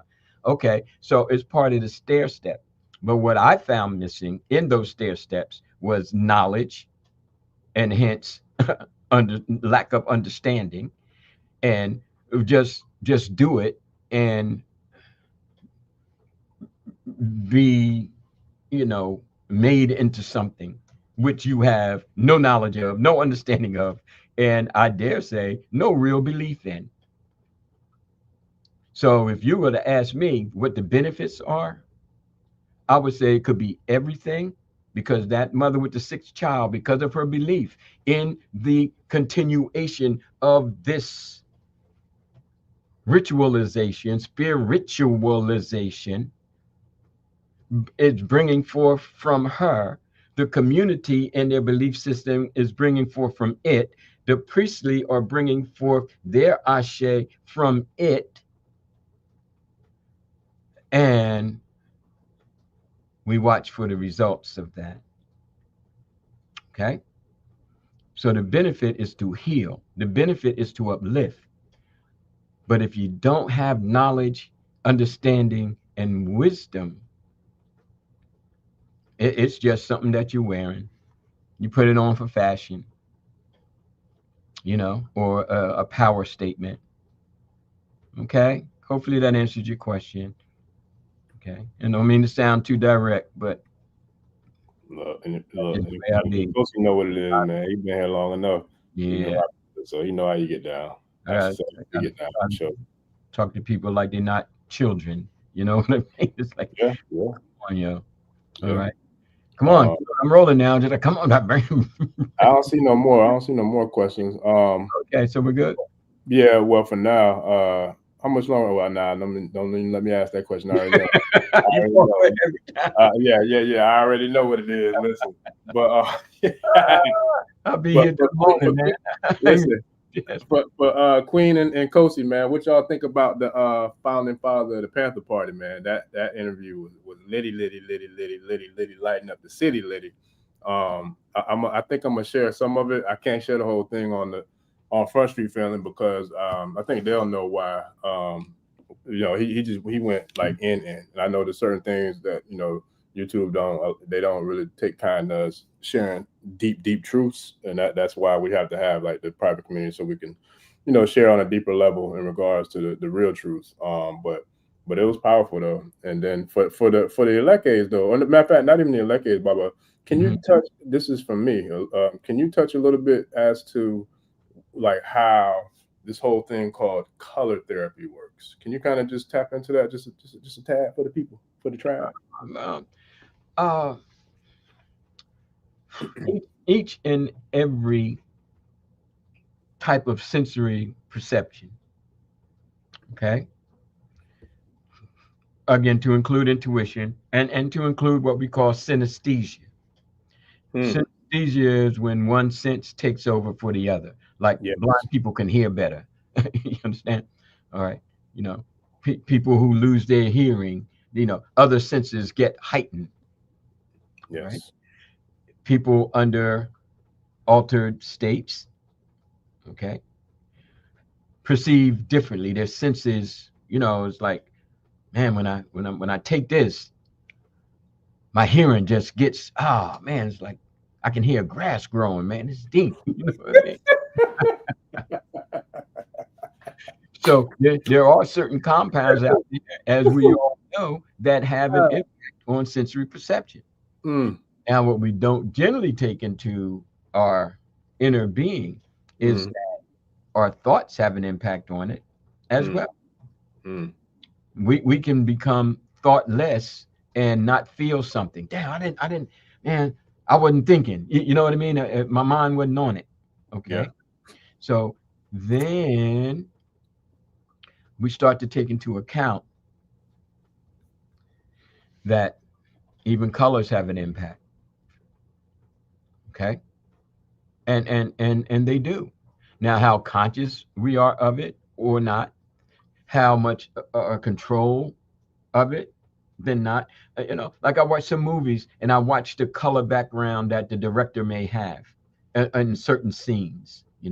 When I write, okay, and especially the two novels, it's like I want color in there. When I have my students write, it's like be descriptive, add color, because the color does something to the brain. the color does something to the entire system. And therefore, it's important. Why do all of your shoes these days wear yellow? Oh, because they're associated with the color of honey. Okay. Oh, yeah. Okay. They might associate it with the taste of honey. Oshun is sweet like honey. They may associate it with the deepness of the sexual encounter. It feels like honey. Okay. So the whole color is not just what I see,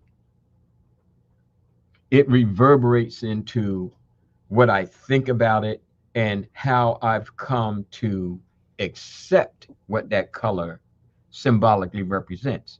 Mm. Somebody coming from another planet or another continent will look at the color and say, oh, it's just yellow. Yeah. Like, no, no, no, no. Yellow is Oshun. Yellow is sweet. You know what I'm saying? So, Yeah. in that sense, it becomes a reinforcement of a psychological implosion based on what is seen Mm. and what is culturally accepted. And then within culture is quote unquote religion Baba, I'm embraced. sorry. Okay? No, no, we're good. Finishing I'm up. sorry to interrupt you, but I got a really powerful story to share with you in regards to what's culturally seen or culturally accepted, right? Yeah. So this is something that happened to me when I was in Nigeria in March, right? We was in I want to say we was in Ibadan. It was in Ibadan. Okay. It was my first stop. Like after we came from the airport and got in the van, was headed to Oshogbo and Mhm. Oshun State, and we stopped in Ibadan to get some fabric. Matter of fact, I think I wore one of those suits recently that I got from Ibadan. But anywho, um, speaking about culturally accepted or the differences in the diversity in regards to what is normal or what is not, or what's accepted and what is not, etc. In cultures, I'm walking through the shops in Ibadan, and I'm going to get the fabric, going to buy some fabric, and I hear a brother from like across the parking lot. He's like, brother, you are beautiful, brother. And I looked at him. I'm like, I was thinking the I same gave him that thing. look like, huh, man? I'm like, nah, man, nah, I'm good, bro. I'm good, man. I roll like that. Yeah. But I'm gonna tell you. Mhm. So we get to Oshun State, we get to Oshogbo, and then as we're moving around, everybody can tell we're not from there. You could just see that we just different. Even with our traditional clothes on, they could just tell that we weren't from there. But anyway, I would hear it more and more where other brothers would compliment each other with saying that they're beautiful. And so when it clicked in my mind that he wasn't saying it on no funny business, he was saying it like as if I was to say, Baba, you're a handsome man. He was saying it like that. But Yes. because there's such a cultural disconnect and a difference in culture and cultural acceptance, my mind being raised and being what my cousin calls product of the environment, being raised in this environment, I'm a product of this environment. So I'm thinking like he on some fruity stuff, you know what I'm saying? I'm like, yo, don't come at me. But and all the while he's actually giving me a compliment. And so when I realized that, I felt terrible. I'm like, damn, man, I'm sitting there, you know what I'm saying, like sizing the brother up when he's really just giving me a compliment, but I didn't know. You know what I mean? It's like, so when you talk about cultural differences, that is a huge thing, man, because that's a real life story that now hindsight, I'm like, damn, you know what I'm saying? He probably like, man, he an a-hole, you know what I'm saying? He's like, but I didn't know. And we'll go tell other people. Yeah. Well, I mean, rightfully so in a way, because I didn't know. In his mind, you're like, yeah, you know what I'm saying? But in my mind, so that's a real thing, man. That's a real life story of how different, how different cultural differences and cultural acceptances can be. I want to add to that because it triggers something. Working in one of the CB schools, Council of Independent Black Institutions, Ghanaian brothers there, and one in particular, he was one of the VPs, and he was rocking with the way I come across. And the next thing you know, like certain things happen, and I'm walking down the hallway, and he'll walk by me, and he'll grab my hand and start walking with me, holding my hand. That's another thing. That's another thing. I had that happen too. Same thing. I'm like, bro, like, all right, now, well, I didn't even think about that one, but that happened too. I'm like, man, but yeah, it's a lot of differences. when I did get to the continent and did kind of, learn some more about the Ashantis and the God people of Ghana, it was like, Mm-hmm. because most of the people who rock together are peers. They're peer Right. group. They got initiated at the Mm-hmm. same time. They're from the same, and there is nothing to see young guys walking up and down the road holding hands. Yep. And nothing out of the norm. Nothing And and out of and, and our cultural, or I should say, our ancestral cultural traditions. right. It's just like seeing a shoe with an erect penis. Yeah. Everybody like, Yeah. that's so nasty. You know what I mean? Yeah. And why they're on hard and blah, blah, blah, blah. And it's like, no, see, you're thinking of it like somebody who was raised here. Product of the It's like, environment. yeah, POC. everything, Mm-hmm. but you can't help it. But you can help being enslaved by it Yes. and see that, oh, it's just like when you get dotted, that was my, with the white and the red. And I used to wonder why white, why red, why Ofun, why a Camwood. Mm. And then it came to my understanding that the white represents semen and Yeah. the red represents menstrual blood. You are Mm. actually being born again Mm. from those colors. Mm. I'm like, yo, now see, That's you got to be coming from somewhere yeah. That's deep. to That's embrace that. that's deep. And why we can go all over the diaspora and get all dotted up and put feathers in our hair, with the tie around and all that kind of, and not know a daggone thing about why it is the color it is and why and what represents who and what and why. Yeah. And when you don't know, you're not empowered because you have no knowledge, you have no understanding, and you have no inkling of the wisdom inherent in Yeah. those colors and in those objects. Yeah. Yeah. Because that's to me. What you saying that's even like some of the people that I know that have received warriors, but the person who gave them the warriors didn't give them no shells or anything to communicate with the warriors. I'm like, how you gonna have warriors and you don't have no line of communication? Like, there's no way for you to communicate or talk to them and get an answer. And then no, That like what? was rampant during my day. Folks were mad at me for giving those whom I initiated not Mm, only the OB coconut, but we had classes in the Elay. Folks were sitting in rows on the floor. You're gonna learn this. right. Wow. You're gonna learn this. And remember, we talked about before. What does that shovel stand for? What does that Yeah. machete stand Yeah. for? Yeah. Okay. What does that anvil stand for? Huh. Yeah, we went through it. And that's one of the conversations I'm talking about right there, about where I'm Sir. saying like you will learn a whole lot if you watch these podcasts and go back and watch those. Like the one you talking about, I remember clear as day. You talking about the elements of the Warriors Part 1, and you was going in. I'm like, oh my God, like you was going, like you was in your bag. You probably had 2 bags. You was in both bags that night. I'm like, God, like you was going in. I'm just like, yo.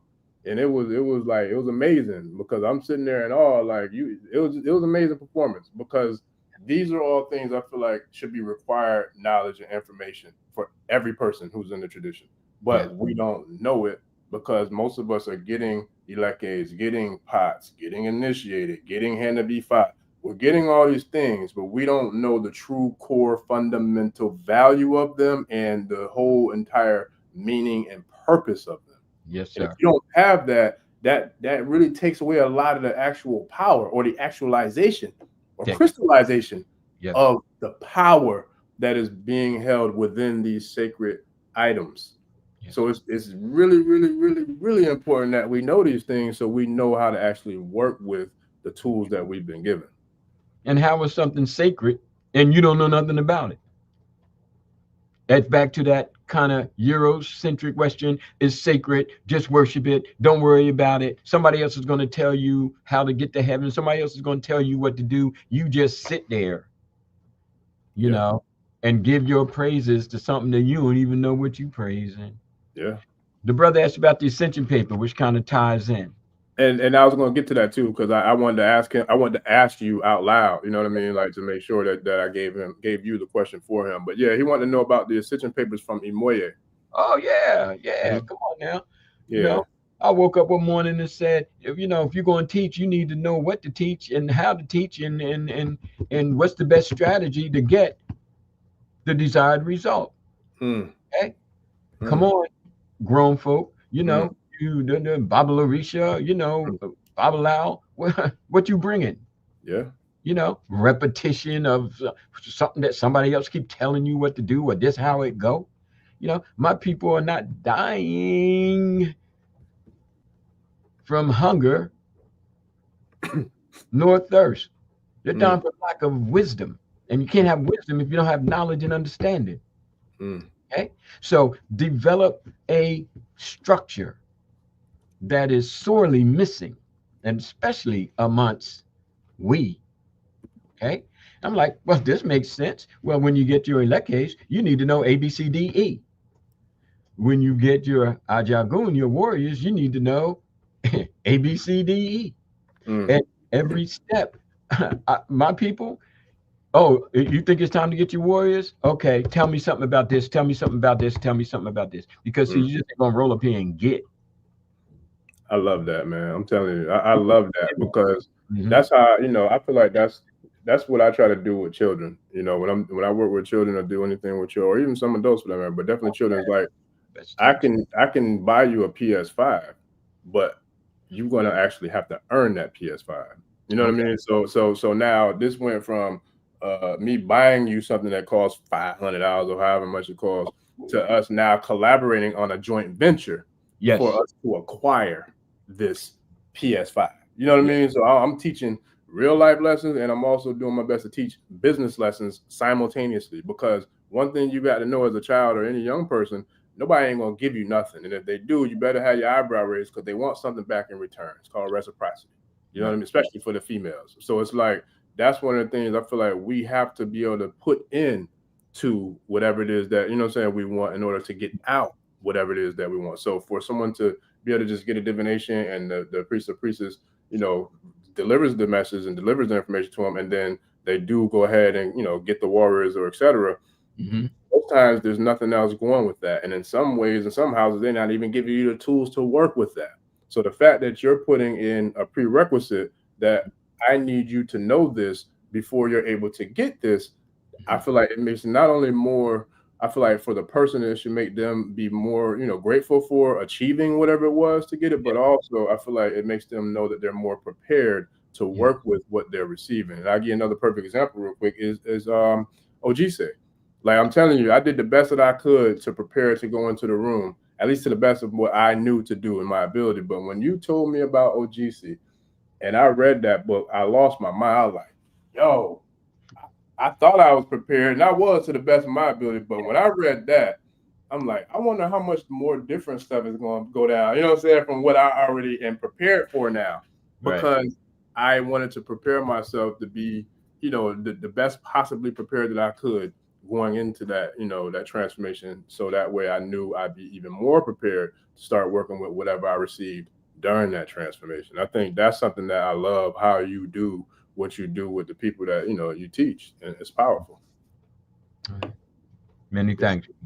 Many thanks. yes, sir. Let me see if we got more questions real quick. Yeah. Uh, Squeeze one more in. If we get one more, can we get one more?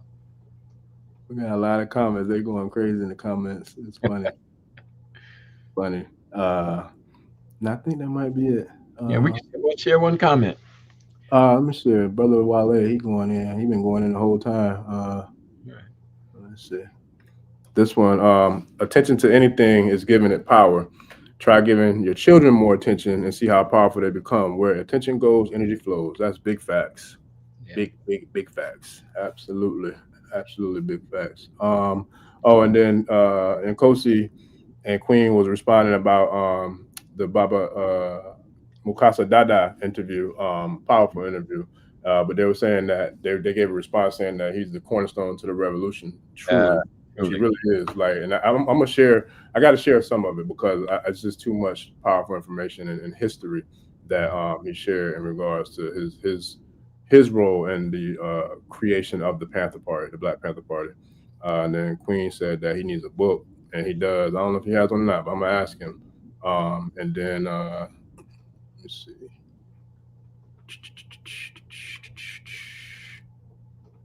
Wale had another one. He said, help to revive our ancestors' reputation by imitating their commitment to truth. Teach the children to do the same, speak truth always. That's facts, big facts. And that's exactly what we do, especially with honor and reverencing the ancestors. Speaking of which, I got some more, like some more dope content coming with y'all too, for y'all too, family, about like the Haitian Revolution. And I'm not gonna go too deep into it yet because I got to make sure. But we definitely got more heat coming in regards to the Haitian Revolution and like giving more context and more a deeper analysis of it. And matter of fact, let me just go ahead and grab the book real quick. I'm gonna share something with y'all. I got a couple more that's related to it, but this is a powerful one right here. This book is The Island of Memes by Dr. Wade Nobles. Very, very, very powerful book. And he speaks about the psychology of Black people, and then but also the psychology of spirituality. And then he breaks down how that psychology and spirituality was able to kind of tag team or join together in regards to the success of the Haitian Revolution. Very powerful piece, man. And I'm gonna do my best to try to get him on here as well. But either way, I'm gonna share my own, kind of analysis with the family on the significance of the Haitian Revolution, because Baba Smalls went into it deep last week as well. But I feel like it's such a hidden jewel, and it's such a hidden major piece of our history and our culture that we got to highlight it. Like, it's just too powerful and too profound of a movement that took place for us not. Okay. Okay. Okay. Tomorrow I Yeah. can just clean. Mañana I is promise. good. I tell promise también. Yeah. Okay. Let's finish now. But yeah, family, Baba got a lot going on at his place. He had some hurdles that tried to come up and tried to kind of stop and block what we were doing tonight. But as he always does, excuse me, he still came through in the clutch to make sure that we got it popping, and we still we still delivered on the live stream. So I definitely want to thank all y'all for joining us and coming through, chopping it up with us. We got it in real deep tonight, over 2 hours, and we had a nice decent amount of the tribe here too. I was kicking it, Baba. So I think for the most part, that's all I see for the questions. I'd like to add one thing, because it's been on my mind, and it It's all wasn't until yours. what you said that it Huh? triggered. It It's wasn't all until you yours. said something that it triggered. Okay, It's all yours, Baba. Do what you do. take a moment, my people. This is the outro. Okay. Listen intently to the podcast with Professor Small, Oh, and one thing that stood out was, amongst many that stood out, was the Haiti Revolution and Nat Turner, and how when Nat Turner was captured, okay, Nat Turner made that statement about the Haitian Revolution. You remember about Rusha Baby? let me tell you something about spirit, right? All So right. I'm about to do a whole series on that and Dessalines and the Haitian Revolution, because that's what I'm saying, how powerful that conversation was. And I knew how powerful the revolution was anyways from back when I saw the documentary. Yeah. So now, not only yes, I'm sorry, go ahead, Baba, but yes, I remember clearly when he said that. But see, I feel this way, the same way I feel about the Benin Wall and the Mm, separation of Benin. These mm, become parts of references. These mm. become images. Yes, sir. Now, in the Eurocentric design to squash that, okay, with Nat Turner, Mm-hmm. what not only by capturing him and torturing him to death, just like Napoleon did to Toussaint, Mm-hmm. I mean, okay, yeah. under the guise of negotiating and finding peace, you know. But when Nat Turner referred to the Haitian Revolution as more of the impetus that struck me, and it continues to strike me because it's non-biblical. The Eurocentric design is, well, he had the Bible in one hand, and he was a preacher, and the Lord gave him the inspiration to rise up and do this and do that. And that turned and said, well, I'll probably just use it to whack people upside the head. But my whole movement was based on knowledge of the revolution that was happening in Haiti. Mm. So that whole, oh well, God gave us. We ran across the site the other day, and the brother was like, well, when God moves you from the table, that's because the people there was trying to poison you. And I commented, I said, well, why didn't God just remove the people and the poison? Yeah.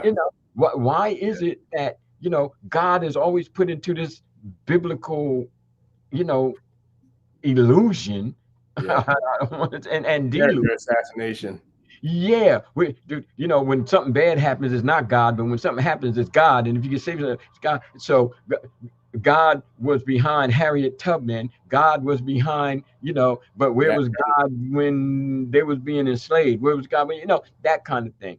Yeah. So, but this whole thing about, the continuation Mhm. of revolution, and how the revolution was funding other freedom fighters Mm. throughout the diaspora.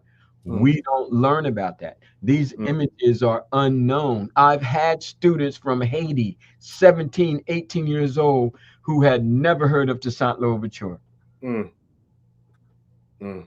Never heard, don't have an image of him, don't have an image of Haiti, because they've been sent to the missionary school, Yeah. and Yeah. that's not part of it. Yeah. Same thing is happening in this country again. Yeah. There's Yeah. going to be no mention of it. Mm-hmm. And down in Texas, if you do mention it as a teacher, you could be arrested. Mm. It's getting deep, y'all. Yeah. And that's why we need these programs to continually not regurgitate, but Mm. educate and liberate the minds of our people. Yeah. And the revolution will be televised, but everything can't be on television. And Yes, that's why I said we got to kind of remove ourselves from Front Street and then go off in the cut and do what we got to do. Kind of like what you were just speaking about with the railroad, the honorable ancestor, okay. So, but yeah, I just needed to mention that, man, because it's been like really listen, working with me, because you see, listen, we got to de-biblicize, if you will, the biblical, part of our emotional, making full circle, our emotional attachment. You listen. understand? Or at least see, even if we don't dismantle it, at least see where it's leading us to not be. Yeah, it's deep.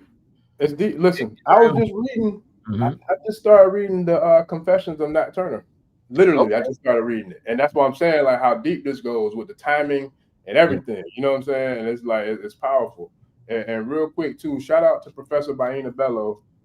She has a book also that talks about the Yeah. sheroes of the Haitian Revolution. I bought this when she came to tour in my town, about 3-4 years ago, and Hmm.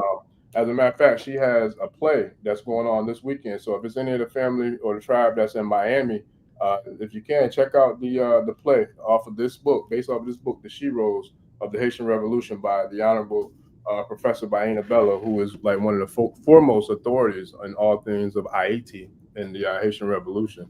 And real quick too, Baba, I'm gonna share this before we get out of here for the family, based off of like kind of like a brief synopsis of the Hmm. Island of Memes by The Unfinished Revolution by Dr. Wade Nobles.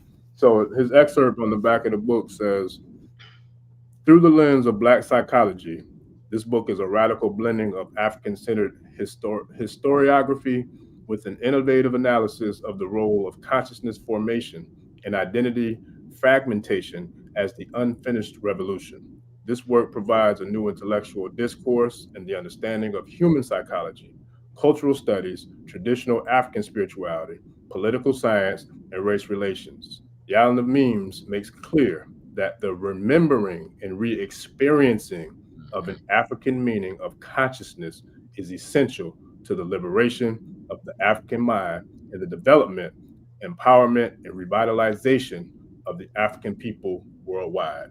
So when I tell y'all this book is about that heat, it's about that heat, man. He dropped some jewels in there. Very powerful piece. Very powerful piece.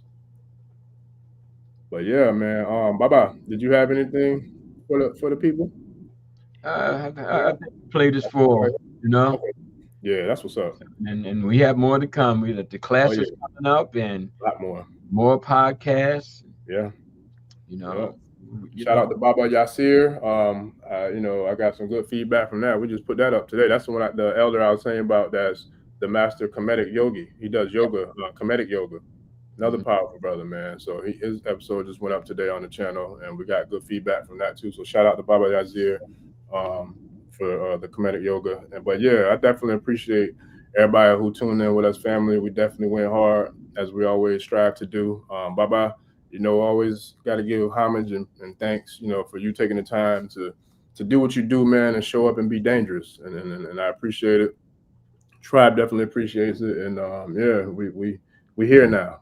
We're here now, family. I appreciate all of y'all. Y'all pushed us way past the 1K on the channel.